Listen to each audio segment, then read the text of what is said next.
Бул шаар ичиндеги Золотая рыбка аталышындагы бассейн шаар мэри тиешелүү кызматтары менен текшерүүгө алып, тазалык жакшы сакталбаганын эскертти. Мамлекеттин каржылоосу менен курулганына карабастан, бул акчалардан ижара акысын төлөбөй жетекчиси жеке чөнтөгүн кампайтып жүргөн. Атүгүл чөмүлгөнү келгендер үчүн шарттар дагы жакшырган эмес.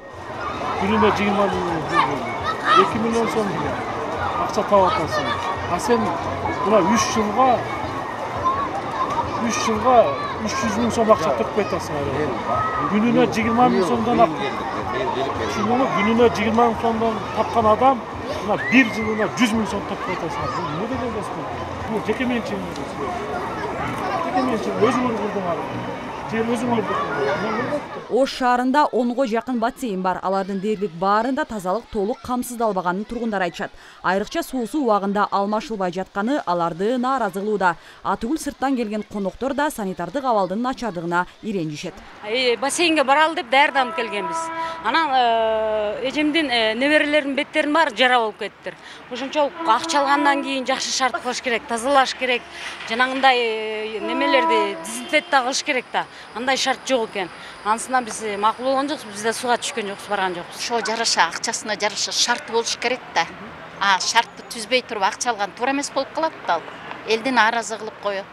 Коопсуз болуш керек. Күнүгө жок дегенде 2 күндө бир алмашыш керек го дейм, суусун тазалап. Мына Новай парктагы бассейнге бардык.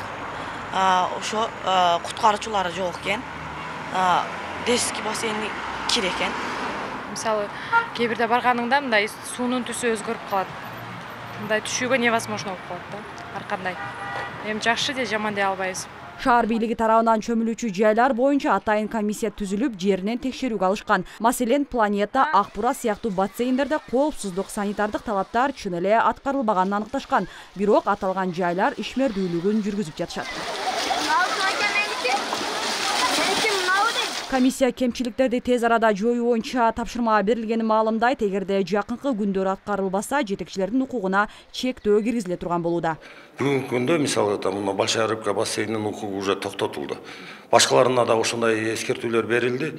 Кыска убакытта аткарбаса укугун токтотобуз. Ошондой эле келишимдерин кайрадан карап чыгып, ижара акыларын көтөрүү боюнча сунуштар берилди. Ошол эле учурда шаардыктардын көпчүлүгү Акбура дарыясында дагы киринишет, бирок куткаруучулар бул кооптуу экендигин эскертип келишет. Анткени дарыя чоң каналдарда жыл сайын агып, каза тапкандар катталат. Нуржамал Баргыбаева, 7 канал, Ош.